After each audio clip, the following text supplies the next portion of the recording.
So we're going to go over the systems of the mink. We're going to do the respiratory first, the digestive, and then the urinary. So first going over the respiratory, at the very top superior part we have the larynx. The larynx would be located at the superior end. Then following that we have the trachea. So the trachea leads kind of into the respiratory system. Well, it is in the respiratory system. This would be the trachea. We can see this right here. Then after that, this leads into the lungs. And if I open this up, we have these two lobes here. This is the right lobe of the lung. And then we have the left lobe of the lung. Under that would be the kind of like a musculature known as a diaphragm, and it contracts and also relaxes when you inhale and exhale. So again, this is underneath the lungs. Then we have the mediastinum, which kind of just encompasses the entire respiratory system.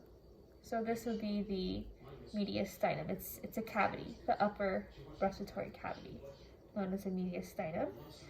Then we have, following our respiratory system, going more inferior of the body, we have the digestive system.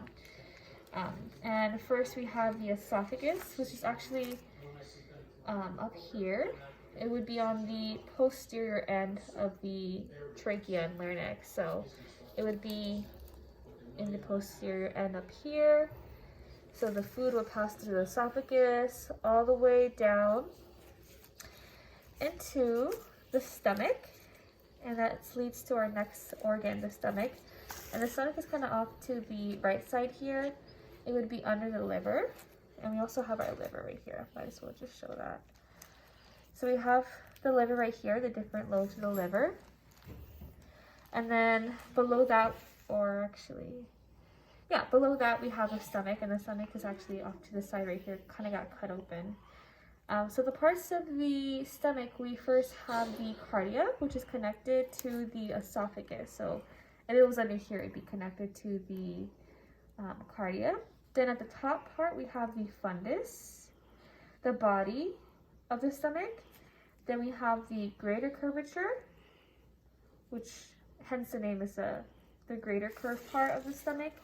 Then we have the lesser curvature of the stomach.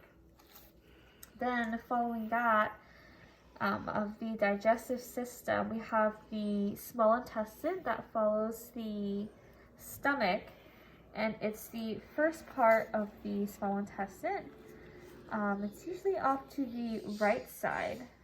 So it'd be, this is the duodenum. Then after that we have the jejunum, which is the kind of like the middle part of the small intestine. Then we have the ileum of the small intestine. Then we have our large intestine, which follows the small intestine. Then we have, we have the liver, as I already mentioned before, and off to the left side of the liver, kind of underneath it, posterior, or I would say inferior, we have the spleen. So the spleen would be off to the lateral side on the left of the liver, and it's mostly inferior to it. Then we have the pancreas, and the pancreas is underneath the stomach. So it'd be under here. Then we have these, the greater omentum, which would be right here. Then we have the urinary system, which is the last part of the systems for the mink. So if I go ahead and spread this apart a little bit and kind of lift up the intestines, we can see that we have the kidneys. And then following the kidneys, we have the ureters, which are the tubes that carry the urine. Then we have the urinary bladder, where the urine is stored, and that'd be this organ right here. And that's it for the systems of the mink.